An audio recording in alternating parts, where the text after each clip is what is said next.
नमस्कार, प्रणाम। मैं नन्हे पहलवान, आप देख रहे हैं स्लो जिंदगी बाबा की खरी खोटी। मेरे साथ आज मौजूद हैं कुमार श्रीकांत भाई यूपी न्यूज लाइव से, और बिहार से हमारे साथ जुड़े हैं वरिष्ठ पत्रकार द पाटलिपुत्र डायलॉग से राकेश रमन जी। आप दोनों का बहुत बहुत स्वागत है सर। धन्यवाद। आपके तमाम दर्शकों को भी हमारा नमस्कार। नमस्कार, जय श्री राम जी, सीधे सवाल पे आता हूं कि आज तक भारत में बहुत चुनाव हुए, बहुत राजनेता हुए, बहुत अलग अलग फैक्टर्स पे चुनाव लड़े जाते हैं, अलग अलग मुद्दे होते हैं, कुछ लोग आते हैं चुनाव को इन्फ्लुएंस करते हैं।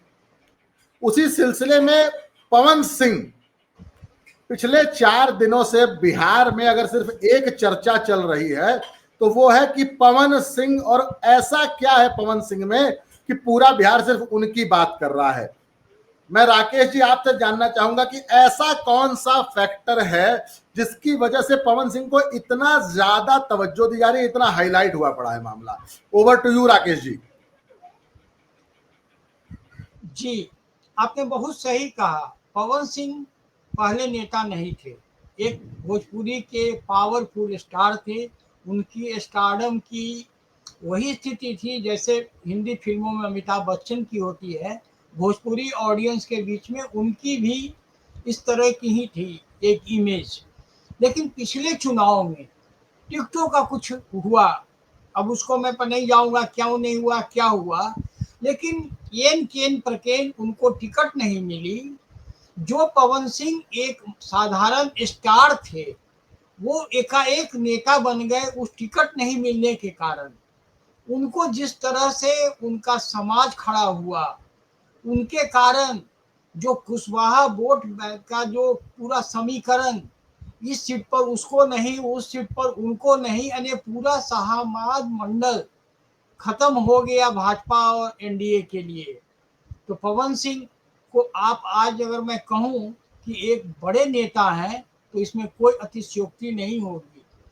और पवन ये जानते हैं, पवन सिंह के आने से अगर कोई परेशान हुआ है तो उस व्यक्ति का नाम है पीके, जिसने बड़ी उम्मीदें लगा रखी थी कि वहां पर मैं ऐसे वैसे मैनेज कर लूंगा। उसने भाजपा के भी बहुत सारे नेताओं से संपर्क कर रखा था और बयान भी कुछ इस तरह के आने लगे थे। लेकिन पवन सिंह के वापस आते, कहते हैं ना कि कोई बहुत हलाहल कहीं चल रहा हो और एक बूंद ऐसी पड़ी कि सारा उस जितने उफान थे नदियों में सब शांत हो गए हैं।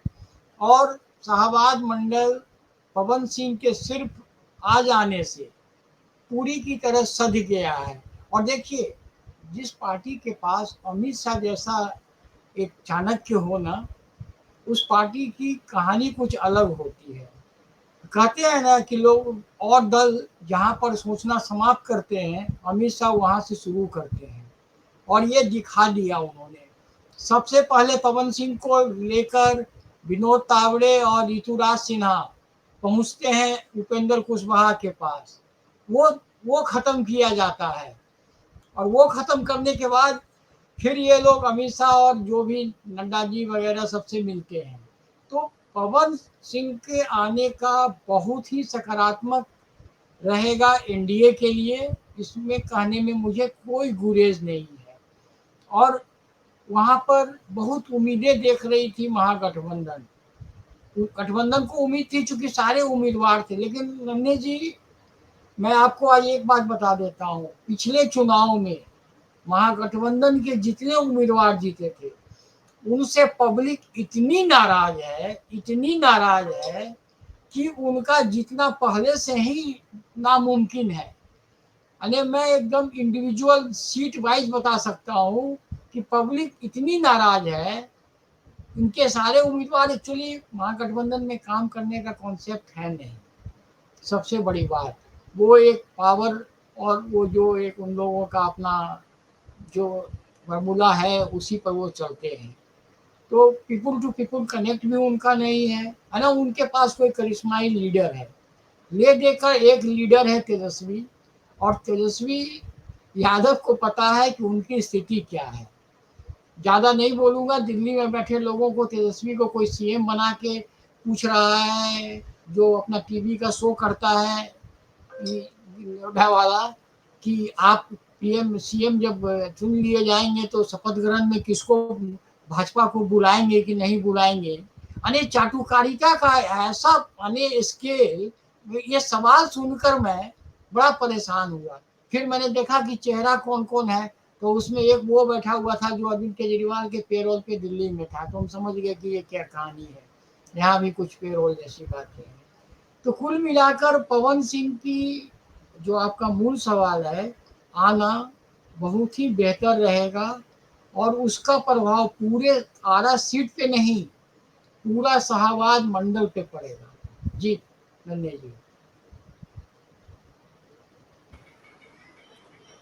श्रीकांत भाई, एक बात बताइए, ठीक है पवन सिंह के आने की वजह से शाहबाद मंडल पे इफेक्ट आएगा, तेजस्वी के जितने भी कैंडिडेट्स जीते थे महागठबंधन वाले, उन सब से जनता परेशान है, लेकिन इन सब के बावजूद ये सारी बातें एक तरफ है, क्या सच में पवन सिंह जमीन पे वोट कन्वर्ट कर पाएंगे? क्योंकि काराकट लोकसभा से उनका परफॉर्मेंस कोई बहुत इंप्रेसिव नहीं थी। पवन सिंह की तरह ही मुझे एक और वाक्य याद आता है, एक रविंदर भाटी नाम के विधायक हैं राजस्थान से, शिव नाम की विधानसभा है, वहां से भाजपा से टिकट मांग रहे थे, पहले स्टूडेंट लीडर थे यूनिवर्सिटी के, भाजपा से टिकट मांग रहे थे, भाजपा ने टिकट नहीं दिया, इंडिपेंडेंट लड़े और शिव से विधायक हुए, क्योंकि भाजपा में आना चाहते थे, भाजपा में पहले थे भी एक तरह से, तो फिर उनका दिमाग खराब हुआ और बाड़मेर से जाके लोकसभा लड़ गए। और मैं आपको एक बात बताऊं, बहुत अच्छे वोट मिले उनको, लेकिन उसके इतर मैं एक बात बताऊं, पवन सिंह को कोई बहुत वोट नहीं मिला है, 2.5-3 लाख वोट, और वो भी यूपी या बिहार में 2.5-3 लाख वोट लेना कोई बहुत बड़ी बात नहीं है। बहुत सारे लोग निर्दलीय इतना वोट ले जाते हैं। जी रमन जी कुछ कहना चाहेंगे? नहीं, दरअसल मैं एक बात आपको बताऊं, तकरीबन उनको 2,74,000 वोट मिला है, और वो जब वो बागी हुए तब मिला है, बागी होने के बावजूद मिला है। तो और दूसरा सबसे महत्वपूर्ण है, अगर माले का एक व्यक्ति जीतता भी है और उपेंद्र कुशवाहा को वो तीसरे नंबर पे ढकेल देते हैं, यानी कि एनडीए या फिर कहा जाए जेडीयू, बीजेपी और तमाम दल एक साथ आने के बावजूद भी अगर कोई व्यक्ति 2,74,000 72,000 वोट पाता है और उस पूरे इलाके में, और महज आप सोचिए कि उनका ये पूरा का पूरा काम जो है वो तकरीबन 20-25 दिनों का ही काम है उस व्यक्ति का। मैं एक और बात बताऊं आपको, पवन सिंह ने एक नई गाड़ी ली है, डिफेंडर, 2 दिन पहले लिए हैं, और डिफेंडर लेकर पवन सिंह जो हैं वो बिहार का चुनाव जा रहे हैं कवर करने, और वहां जाएंगे। बात चल रही है 2 विधानसभा सीटों को लेकर, एक सीट है आरा और एक बढ़हरा है, बढ़हरा उनका पैतृक निवास रहा है। अब मैं जरा 26 सीटों की बात कर रहा हूं, अब उसको भी सोचिए। 2010 में 22 सीटें इसमें एनडीए जीता था। जब जब एनडीए बहुत बेहतर प्रदर्शन करता है और तो उसकी सरकार बनती है। शाहबाद की 4 ऐसी सीटें हैं, सासाराम की 7 सीटें हैं, बक्सर की 4 सीटें हैं, भभुआ की 4 सीटें हैं, भोजपुर की 7 सीटें हैं, तो कुल मिला के 26 का आंकड़ा बनता है। दूसरा सबसे महत्वपूर्ण देखिए, पवन सिंह एक ऐसा चेहरा भी है बीजेपी के पास जो एक जातीय बंधन को तोड़कर लोगों को इकट्ठा करने की कोशिश करता है। तो पवन सिंह उपेंद्र कुशवाहा से जाकर मिले, उपेंद्र कुशवाहा के एक तरीके से गले पड़े, गले मिले, माफी मांगी, इधर वो दिल्ली आए, दिल्ली वो अमित शाह से मिलते हैं, उसके बाद आपने देखा वो किस तरीके से जाकर नड्डा साहब से मिलते हैं, और इससे पहले भी अमित शाह बिहार के इन्हीं जगहों पर जाकर तमाम अपने जो बीजेपी के काडर वोटर है उनसे वो मुखातिब हुए। तो कहीं ना कहीं पूरी प्लानिंग थी। और दरअसल अगर आप पवन सिंह को एक बेहतर नेता को छोड़ दिया जाए तो भीड़ जुटाने के लिए भी आप पवन सिंह का इस्तेमाल कर सकते हैं। दूसरी तरफ मैं पवन सिंह की राह में एक ही रोड़े को देखता हूं, मुझे लगता है कि राकेश भाई भी उस बात से बिल्कुल सहमत होंगे। एक पापा है जिनकी बेटी का नाम रिंकी है, ठीक, तो वो नहीं चाहते हैं कि अच्छा वो भी उसी जगह से है। खैर बहरहाल देखा जाए, खैर मैं नाम लेना ठीक नहीं समझूंगा। तो समझिए कि उनके राह के रोड़े, पवन सिंह के राह के रोड़े हो, या फिर पिछली बार जो वो सीट मांग रहे थे और वहां से सीट काराकाट से ना मांगकर उपेंद्र कुशवाहा को आगे करना, पार्टी के अंदर राजनीति करना और आसनसोल भेज देने का पूरा प्रपंच रचना, यह तमाम तरह की चीज रखना। देखिए, मैं इसको दूसरी राजनीति के एंगल से अलग, इसे मैं भोजपुरी वुड से इसको जोड़कर देखता हूँ। आपको पता है कि किस तरीके से रवि किशन और रिंकिया के पापा के बीच 36 का आंकड़ा है, ये आपको पता है। किस तरीके से निरहुआ और रवि किशन के बीच का मामला है, फिर निरहुआ हो या फिर दूसरे तरीके से कहा जाए कि रिंकिया के पापा का मामला हो, या फिर एक पवन सिंह, एक बड़ा स्टार, एक बड़ा गेम चेंजर अगर देखा जाए। क्योंकि देखिए, Kurmi vote, Kushwaha vote, Rajput vote, upper caste vote, और जिस तरीके से अपर कास्ट बीजेपी से नाराज है और जो कहा जा रहा है कि वो पीके की लाइन पकड़ सकता है, पीके की गली में जाकर अपना बसेरा बसा सकता है, इस बीच अगर पवन सिंह को लाया जाता तो एक तीर से कई निशाने होंगे। पहला, अपर कास्ट को आप बताएंगे कि साहब हम अपर कास्ट को भूले नहीं है, अपर कास्ट का एक व्यक्ति आपके मैदान पर है जो अपने आप को अपर कास्ट कहलाने में, ठाकुर कहलाने में, मूंछों पर ताव देने में और अपने गानों के माध्यम से वो व्यक्ति बड़े एक काडर को एक तरीके से मैसेजिंग होगी। और दूसरा कहा जाए कि यूथ को भी। और पवन सिंह, आप देखिए एक और महत्वपूर्ण है, आप निरहुआ की बात करें तो, और दूसरे खेमे में अगर देखा जाए तो अगर खेसारी मौजूद है, दूसरे खेमे में खेसारी मौजूद है ना, तो इस बहाने, पवन सिंह के बहाने एक पुरानी लड़ाई खेसारी वर्सेस पवन सिंह, आपको पता है ना, खेसारी वर्सेस पवन सिंह की लड़ाई का फायदा उठाने की काम बीजेपी कोशिश करेगी। क्योंकि जाहिर सी बात है, एम और वाई बीजेपी को वोट नहीं देने वाले, उनको भी पता है कितना भी कर ले वो एम और वाई वोट नहीं देंगे। तो इस पार्ट को या इस खाई को और गहरा करना है, जातीय अस्मिता को निकालना है, और आरा से जो आपके माननीय सांसद हारे हैं उनका, और वो जैसे आज तक के अपने 30-35 साल की नौकरी में वो कभी क्षत्रिय सम्राट नहीं बने, कभी वो ठाकुरों की उन्होंने बात नहीं की, लेकिन इन दिनों रेलवे के ग्राउंड में जाकर या उनकी बंद वहां जाकर वीर कुंवर सिंह के उस पर माला पहनाना हो या बवाल काटना हो, राजनीति करनी हो, और अब अपने आप को क्षत्रियों का नेता बताना हो, और ये बताना कि नीतीश सरकार में क्षत्रियों को कोई दबदबा नहीं रहा है, तो अपर कास्ट का वोटर वो एक तरीके से क्षत्रियों के नाम पर ये है। और बाहुबली, यानी कि जिसे आप ब्राह्मणों में सेकंड दर्जे का कहते हैं, आप समझते हैं ना, भूमियार, तो भूमियारों को लिए अनंत सिंह हो, और तमाम बीजेपी कहा जाए कि कैसा प्लेटर तैयार कर रही है, कैसे थाली एनडीए तैयार कर रही है। और उपेंद्र कुशवाहा ने कहा है, इस बात को भी उन्होंने सार्वजनिक मंच पर भी कहा है कि एनडीए की तरफ से जो भी नेता आएगा, एनडीए की तरफ से जो व्यक्ति वहां से चुनाव लड़ेंगे, उनके साथ में मंच साझा करने के लिए तैयार हूं, मैं उनके साथ चुनाव प्रचार के लिए तैयार हूं, मैं या मेरी पार्टी जो है वो उनके साथ अपना कंधे से कंधे मिलाकर लड़ने के लिए तैयार है। तो एक बीजेपी बहुत बड़ा फैक्ट पीके को डाइल्यूट करने के लिए पवन सिंह को इनकैश करने के चक्कर में। जी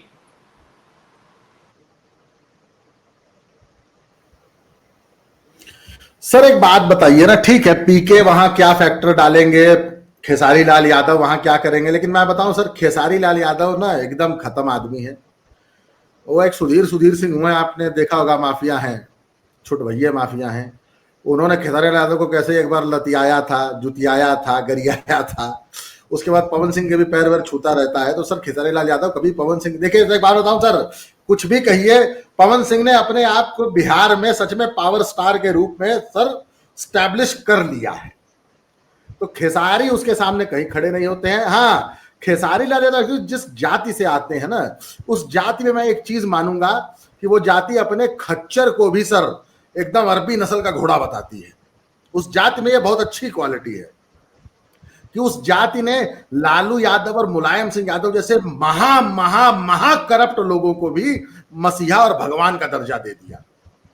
एक बार अभी नेताजी जिंदा थे, मुलायम सिंह यादव जिंदा थे, तो मैंने अयोध्या में उनके पोस्टर देखे थे कि भारत रत्न की मांग हो रही थी उनके लिए, धरती पुत्र मुलायम सिंह यादव को भारत रत्न दिया जाए। अरे कुंभ सर में अगर उनका स्टेचू रखा गया था, कुंभ में समाजवादियों ने उनका हाँ स्टेचू रखा था खैर और उनको बहुत बड़ा हिंदू हृदय सम्राट बनाने की कोशिश की जा रही थी और समाजवादी जाकर हाँ वहां शीश झुका रहे थे।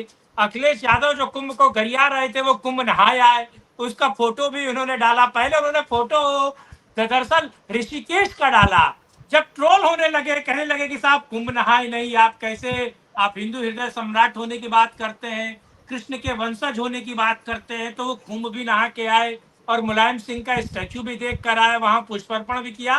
तो देखिए, सेटिंग होने और इसमें कोई दो राय नहीं कि जो वाई वाला फैक्टर है ना, जो सुबह आपको आधे किलो दूध में 1.5 किलो पानी मिला के बेचते हैं, खैर वो अलग विषय है, लेकिन वो कहीं ना कहीं अपने अस्मिता को बचाने के लिए बहुत बड़ा गेम करने की और गेन करने की कोशिश करते। श्रीकांत भाई देखिए, मैं आपको एक बात बताऊं, उस बिरादरी की सबसे अच्छी क्वालिटी पता क्या है? कि वो अपने नेता के पीछे एक मुश्त लामबंद होके खड़े हैं, दल बल से खड़े हैं, लाठी गोजी डंडा बंदूक बम लेके खड़े हैं। ये मैं आपको सत्य बता रहा हूं श्रीकांत भाई, बाकी बिरादरियों को ये सीखना चाहिए कि अगर आप किसी दल के साथ, किसी व्यक्ति के साथ, किसी नेता के साथ अगर खड़े हैं तो फिर एकदम सर अपने जीवन मरण तक उसके साथ रहिए, जो कि यादव रहता है। वो कुछ हो जाए सर, आज भी उत्तर प्रदेश का यादव शिवपाल यादव के पीछे लामबंद नहीं है सर, वो आज भी अखिलेश के पीछे है। एक नया टर्म दे दिए, अखिलेशियन। मुलायम सिंह यादव से बड़े नेता हुए अखिलेश, क्योंकि उन्होंने सर क्या कह रहे हैं? अल्सेशियन? अखिलेशियन बोला आपने? अखिलेशियन। अखिलेशियन। मुझे लगा अल्सेशियन बोल रहे हैं आप, माफ कीजिएगा, हाँ मेरे कान थोड़े ठीक काम नहीं कर रहे। जी नहीं, अखिलेशियन एक नया नहीं टर्म बन नहीं गया सर। नहीं, वो ठीक है, यादवों की बात आपने की। जो मूल सवाल आपका था कि पवन सिंह उतने बड़े स्टार हैं कि नहीं, दरअसल पिछले चुनाव में वो राजनीतिक व्यक्ति बन गए जब किसी के साथ उसका समाज, न केवल उस जोन का, पूरे मंडल का, और मंडल क्या कहूँ, लगभग बिहार का खड़ा हो गया, तो ये कम बड़ी बात नहीं होती है सर। इस चीज को समझना है मेन। और इसी जड़ को पकड़ा अमित शाह ने, और ये सारे कोर्स करेक्शन करने में भाजपा का कोई जोड़ नहीं है। वो अपनी गलतियों से बहुत जल्दी सीखता है। ये मैंने पवन सिंह के मामले में देख लिया। और शाहबाद के जो 22 में पिछली बार 20 हारी थी एनडीए सर, 20 हारी थी, सिर्फ 2 सीटें इनके पास थी। और इस बार परिस्थिति, और माले वहां पर एक कोने में काफी मजबूत है, तो माले को भी रोकना एम लगा रखा है। क्योंकि अमित शाह ने एक टारगेट बनाया है कि बीजेपी का स्ट्राइक रेट, एनडीए को तो जीतना है और एनडीए का स्ट्राइक रेट 90 से कम नहीं होना चाहिए। इस टारगेट पे वो काम कर रहे हैं। मेरी वहां पर चुनाव लड़वाने वाले बहुत सारे नेताओं से लगातार बात हो रही है। उनका यही कहना है कि पवन सिंह के आने से मेरा सहवास सुधर गया, यानी वो लोग अभी से कह रहे हैं सर। और मैं जो मानता हूं, अगर चुनाव एक फेज में बिहार में हो जाए, ये बहुत ही अच्छा होगा। एक फेज में केवल चुनाव चाहिए। जैसे कि डियर का क्षेत्र है जहां से तेजस्वी यादव चुनाव लड़ता है, तेजस्वी यादव का कोई वो अपना पैतृक क्षेत्र नहीं था। वहां पर एक भोला बाबू हुआ करते थे, उन्होंने अपनी सीट रबड़ी देवी को दी थी। तो वहां पर भी इस बार नित्यानंद राय के भाई चुनाव लड़ने जा रहे हैं, वो भी यादव हैं। अगर उनको पूरी यादवों का आधा भी सपोर्ट मिल गया तो परिणाम बहुत चौंकाने वाले होंगे। और तेजस्वी को एक जगह बांधने के लिए ये उपाय किए गए हैं। तो कुल मिलाकर देखिए, चुनाव का परिणाम जब तक नहीं आ जाता, हम लोग सबके उंगलियां क्रॉस रहती है, क्या होगा नहीं होगा। लेकिन जो चुनावी बिसातें बिसती है, जो शतरंज खेले जाते हैं, उस शतरंज के खेल में एनडीए बहुत आगे निकली हुई है। आप सोचिए कि बिहार में चुनाव का मीटिंग हो रहा है पार्टी के दलों से, 2 से 3 दिन 4 दिन, मैक्सिमम 8 तारीख तक घोषणा होने वाला है। राहुल गांधी कहाँ है? कोलंबिया में। मतलब महागठबंधन का सीट शेयरिंग की भी बात नहीं हो रही है। और हमको हंसी आ जाती है उस सानी की बात पर, वो डिप्टी सीएम बनने का ख्वाब देखता है। तो बहुत सारी चीजें हैं। और तेजस्वी, एक चीज और मत भूलिएगा, तेजस्वी यादव को चैलेंज, चुनौती उनको घर से मिलने वाली है। अगर तेज प्रताप ने 5-10 सीट पर भी अपने उम्मीदवार खड़ा कर दिए आरजेडी के खिलाफ, तो क्या होगा?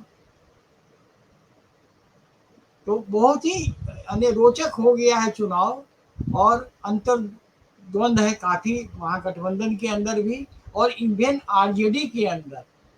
प्रशांत किशोर जो शुरू में एक गुब्बारा फुलाया था, इतना परसेंट उतना परसेंट, दिल्ली से बैठ के पूरा मीडिया स्पेकुलेशन कर रहा था, मैं आपको आज आपके चैनल पे बता दे रहा हूँ, ज्यों-ज्यों चुनाव नजदीक आता जाएगा, आप वो जो उनको दे रहे थे 16% 14%, वो भी घटने लगेंगे, और घटते घटते वो 5-6 पर निपट जाएंगे। मेरा अपना खुद का आकलन है। जो भी लोग भाजपा वाले सटे थे उनमें आधे तो वापस हो चुके हैं और आधे होने वाले हैं। उनके साथ जो भीड़ है उनकी पेड स्टाफों की भीड़ है, इसके अलावा कुछ नहीं। और आप प्रशांत किशोर की आप कहीं भी देखिए स्टेटमेंट, वो आपको बौखलाए हुए दिखेंगे, यानी नॉर्मल ढंग से बात करते नहीं, गुस्से में मिलते हैं। ऐसा तभी होता है जब लगता है कि गई भैंस पानी में। बस यही कह सकता हूँ।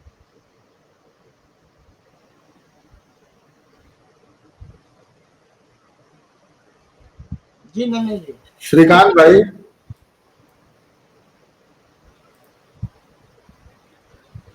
एक बात जरा समझाइए कि तेज प्रताप और तेजस्वी की जो आपसी ये जो लड़ाई झगड़ा अभी तक चल रहा है, और तेज प्रताप जितना आक्रामक होके पूरी आरजेडी को और आरजेडी के पुराने नेताओं का नाम लेके, तेजस्वी का नाम लेके जिस तरह से मैदान में कच्चे चिट्ठे खोल रहे हैं, ये सही बात है, एकदम सही कहा राकेश जी। इस बात से तो मैं भी सहमत होऊंगा कि अगर कहीं 10 सीट भी अगर तेजस्वी की गड़बड़ हुई तेज प्रताप की वजह से, तो सर बिहार चुनाव में तो सर ऐसी शर्मनाक हार होने जा रही है कि तेजस्वी तो कहीं मुंह दिखाने लायक नहीं बचेंगे। और सबसे बड़ी बात पता है क्या सर, नन्हे जी, एक चीज जोड़ दूं इसमें, तेज प्रताप की आप भाषा देखिए, इतने संयमित ढंग से और इतने आराम से, बिना एक गलत शब्द का उपयोग किए हुए, इतनी अच्छी भाषा में वो काउंटर कर रहे हैं चीजों को, ये लोगों को अपील करने लगी है। तो आप समझिए वो भी तो उसी घर का है, और वो उसमें दिखता भी है लालू का अक्स, सच पूछिए तो। मैंने यहाँ यादवों को बिहार के, उनमें ही लालू का अक्स दिख रहा है। और परिवार में जब लालू यादव ने गलत किया, जिस घर में ना छोटे को ताज दे दी जाती है ना, उस घर में इसी तरह का विघटन होता है। जी कंटिन्यू कीजिए। मैं श्रीकांत भाई बस एक बात ऐड कर दूं। रमन जी ने एक बात बड़ी सही कही कि तेज प्रताप ने अपनी भाषा को बहुत संयमित किया है और तेजस्वी ने अपनी भाषा को बहुत अमर्यादित किया है। ये दो बहुत बड़े फैक्टर हैं कि तेज प्रताप जो कि घर में बदतमीज हुआ करता था, वो अब संस्कारवान हो गया है, और तेजस्वी जो तेज प्रताप को रोकते थे, अब वो खुद बिगड़ैल बच्चे की तरह बिहेव कर रहे हैं, और लोग इस बात को नोटिस कर रहे हैं। जी श्रीकांत भाई।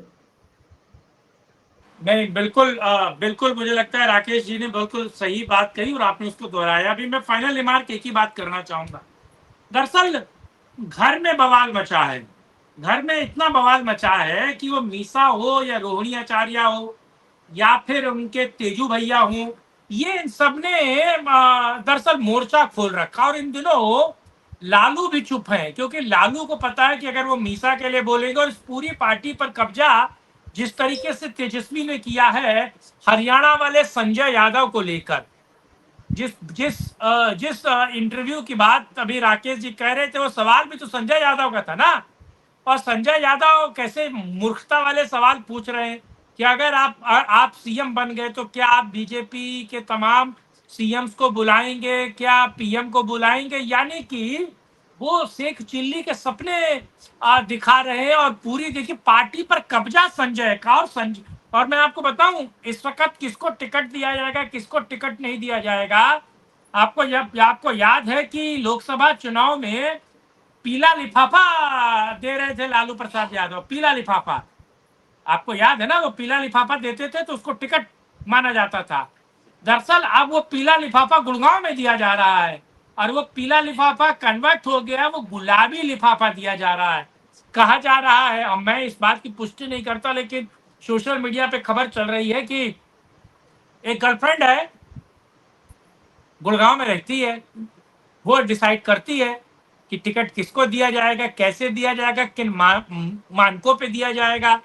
और अब सोचिए जो लालू प्रसाद यादव मौन है, और देखिए तेजस्वी तेजू भैया जिस तरीके से फायर है, उसका सबसे बड़ा एक और आपने देखा ना कि किस तरीके से तेजस्वी दशमी का पूजन करते हुए दिखाई देते हैं, किस तरीके से लालू यादव हाथ में पैथी यानी कि कुशकुंडिका, कुश हाथ में बांधे हुए पूजन करते हुए दिखाई देते हैं। आप देखिए कि नवरात्रों का पूजन करते हुए दिखाई देते हैं। किस तरीके से ये सारा एक मैसेज है, यानी कि वाई जो फैक्टर है, और वाई में खास तौर से जो सनातनी हैं, जो पार्टी के काडर हैं, उनमें भी बहुत बड़ा फूट पड़ रहा है। और वो तेज प्रताप यादव, मैं कहता हूं महज 10 सीटों पर, जिसकी बात अभी राकेश जी कह रहे थे, मात्र 10 सीटों पर भी अगर तेजू भैया ने ढंग के कैंडिडेट उतार दिए, और वो जो पार्टी के थे और जिनको टिकट अभी आरजेडी में मिलना मुश्किल है और जो जमीन से जुड़े हुए हैं, अगर उनको तेजू ने टिकट दे दिया अपनी पार्टी से और वो लोग चुनाव लड़ गए और तबीयत से लड़ गए और बढ़िया तरीके से लड़ गए, मैं ये कहता हूं कि एक बिना जीते लेकिन 10 के 10 सीटें आरजेडी हारेगी, क्योंकि उनके जो वोट खींचेंगे वो जीत और हार के मार्जिन से भी बड़ा होगा। तो नहीं आप सोचिए ना। श्रीकांत जी ये नहीं, बात ये है ना कि लालू परिवार के जो झगड़े हैं ना उसको हम लोग ठीक से समझे। तेज प्रताप पॉलिटिकल एम्बिशन है, मीसा भारती का है कि तुम अगर सरकार में रहोगे तो चुनाव लड़ोगे तो संगठन मेरे पास होना चाहिए। रोहिणी का कहना है कि अब पैसा का डिस्ट्रीब्यूशन करो। लालू यादव ने जो कमाए हैं उन्होंने कहाँ कहाँ पार्क किया हुआ है, उन सब का हिसाब करो, क्योंकि झगड़ा एक नहीं है। और इस बीच में तेज प्रताप को कोई बहुत सही गाइड मिल गया है जो उनको इतना ढंग से गाइड कर रहा है। मैं अरे दिल्ली गाइड में बैठता है भाई, उनका गाइड दिल्ली में बैठता है और उस गाइड के यहाँ बाल नहीं है, ठीक। देखिए और उस गाइड की जब भी फोटो मिलती है, फोटो में ऐसे बैठा हुआ वो गाइड, ठीक। और उस गाइड के पीछे हनुमान जी की एक मूर्ति लगी रहती है। नो गेस वर्क, क्लियर होने दीजिए, आने दीजिए। मतलब कहने का कि बहुत ही रोचक लड़ाई है, और ये रोचक लड़ाई इसलिए नहीं है कि एनडीए 20 सालों के बाद किसी भी सरकार के खिलाफ भारी एंटी इनकम्बेंसी होती है। नन्हे जी शायद आप बिहार अभी गए थे कहीं कुछ दिन पहले ना, नन्हे जी आप बिहार गए थे?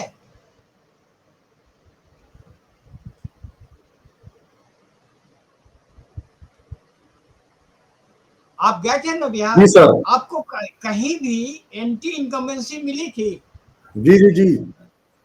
आपको कहीं पर ऐसा मिला था कि लोग सरकार से नाराज हैं? कहीं नहीं मिल रहा है।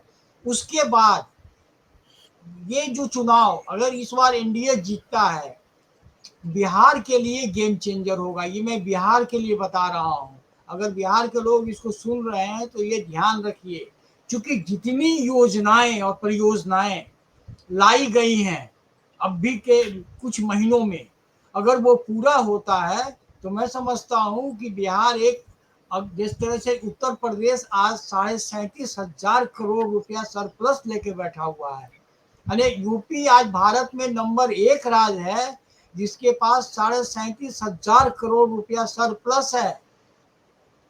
उस स्टेट में बिहार पहुंच सकता है। जितनी तरह की योजनाएं गई हैं, जितने तरह के सब गए हैं, यह बिहार वालों को सोचना है। कब तक तेजस्वी की आप देखिएगा फंबल करता है। क्यों फंबल करता है? क्योंकि लगता है होश में नहीं होता है वो, यानी इतनी फंबलिंग तो मैंने आज तक नहीं देखी, उस लड़के में नहीं थी। और पिछले चुनाव में वो इसलिए लोग उसको पसंद कर रहे थे कि वो A to Z की बात करता था, वो सबको लेके चलने की बात करता था। लेकिन आज के डेट में क्या है, आज तो सबको भगा के बात कर रहा है।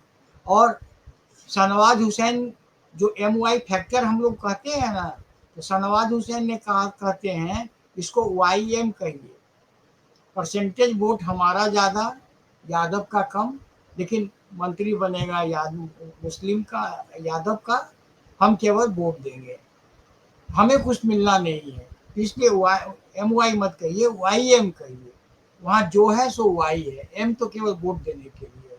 ये शाहनवाज हुसैन का कहना है, वो वहाँ कैंपेनिंग में है।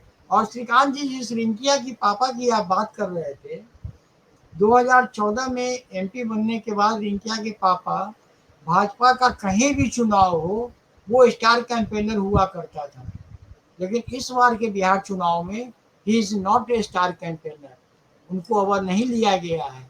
जबकि 40 हुआ करते थे, इस बार 45 लोगों के नाम है, मगर उसमें रिंकिया के पापा इस बार नहीं है। तो आप जहाँ पर शंका कर रहे हैं उसका ट्रीटमेंट पहले हो चुका है। जी नन्हे जी, आवाज नहीं आ रही, अनम्यूट नहीं भाई, कीजिए। फाइनली बात। श्रीकांत भाई देखिए, मैं आप दोनों लोग की बातों से ना उसमें सिर्फ एक बात जोड़ूंगा। आपने बात बड़ी सही कही है कि इस बार का बिहार का चुनाव ना, मैं सच बताऊं, नीतीश कुमार को अपने एजेंडे में एक बात कहनी चाहिए थी कि अगला 10 साल उनको एक टारगेट देना चाहिए कि अगले 10 साल में बिहार में जेडीयू और बीजेपी की जो मिलीजुली सरकार है उसका सिर्फ एक लक्ष्य है, बिहार से जो पलायन हुआ है उस पलायन को वापस लाना, बिहार में इंडस्ट्रियलाइजेशन पे ध्यान देना और अगले 10 साल में बिहार को एक विकसित राज्य बना लेना इंडस्ट्री के मामले में। कि सर जो आज लुधियाना, पंजाब और दिल्ली और बॉम्बे जाकर सर लतियाए जा रहे हैं बिहारी और गाली खा रहे हैं सर ना, सर दोयम दर्जे का नागरिक सर बहुत फिर भी बहुत अच्छा जीवन होता है सर। मैं अब वही बात है ना, उस जानवर का नाम लूंगा तो लोग बोलेंगे देखो बिहारी की तुलना कर रहा है सर, जानवरों से भी बदतर सलूट होता है सर इनके साथ। तो सर नीतीश कुमार को सिर्फ एक काम करना चाहिए, एक डेट देनी चाहिए कि 2035 तक रोजगार में भी बिहार 100% अपने लोगों को रोजगार देगा और पलायन नाम की चीज खत्म कर देगा। जी, इसी के साथ इस चर्चा को मैं समाप्त करूंगा। अगर जी राकेश जी, नहीं ठीक कहा आपने, अभी चुनाव की घोषणा होगी, फिर ये आएगा इन लोगों का जो घोषणा पत्र, उसमें ये सब शायद मिलेगा जो आप कहने जा रहे हैं। श्रीकांत भाई आपका कोई क्लोजिंग रिमार्क? नहीं, मैं आपकी बात से पूर्णतः सहमत हूँ। मुझे लगता है कि अब वक्त है कि बिहार के बारे में भी सोचे। बिहार में विकास तभी हो सकता है और बेहतर हो सकता है जब बिहार दिल्ली के साथ हो, और बिहार अलग साथ चलेगा तो फिर आपको पता है कि MY ने बिहार का क्या किया 20 साल और क्या होगा। जी, this my final remark. Shrikant भाई, जब मैं बिहार घूम रहा था बाबा जी के साथ ना, तो हमें सिर्फ एक मुद्दा समझ आया कि जिससे थोड़ा सा बिहारी यूथ बेचारा परेशान था कि सर रोजगार नहीं है, सर इंडस्ट्री नहीं है। तो सर आंध्र प्रदेश और तमिलनाडु और सर बंगाल और बॉम्बे और सर दिल्ली जाके सर वहां गुलामी करनी पड़ रही है। और सच बताऊं श्रीकांत भाई, ये बहुत बड़ा फैक्टर है। तो अब सिर्फ और सिर्फ रोजगार और इंडस्ट्री के ऊपर काम करने की जरूरत है। बाकी सब कुछ में बिहार आज यूपी से बहुत बेटर हो गया है। हाँ, थोड़ा नीतीश कुमार को अपना डंडा टाइट कर रहा है, वैसे बरेली में पिछवाड़ा लाल किया योगी जी ने ना, थोड़ा सा बवाल होते ही थोड़ा अपना डंडा टाइट करें। आप दोनों ने समय दिया उसके लिए बहुत बहुत धन्यवाद। राकेश जी, आपने जो हमें फैक्ट्स बताए उससे मैं और मेरे दर्शक बहुत संतुष्ट होंगे। अगर आप इस वीडियो को देख रहे हैं तो वीडियो को लाइक करें, ज्यादा से ज्यादा शेयर करें और चैनल को सब्सक्राइब करें। बीच में आज मेरा नेटवर्क कुछ खराब था तो कुछ बातें रिकॉर्डिंग में कट गई, उसके लिए मैं क्षमा चाहूंगा। अगली बार से कोशिश है कि इस पे काम किया जाएगा। श्रीकांत भाई, रमन जी, बहुत बहुत धन्यवाद। जय श्री राम। जय श्री राम। जय जय श्री राम। हर हर महादेव। महादेव।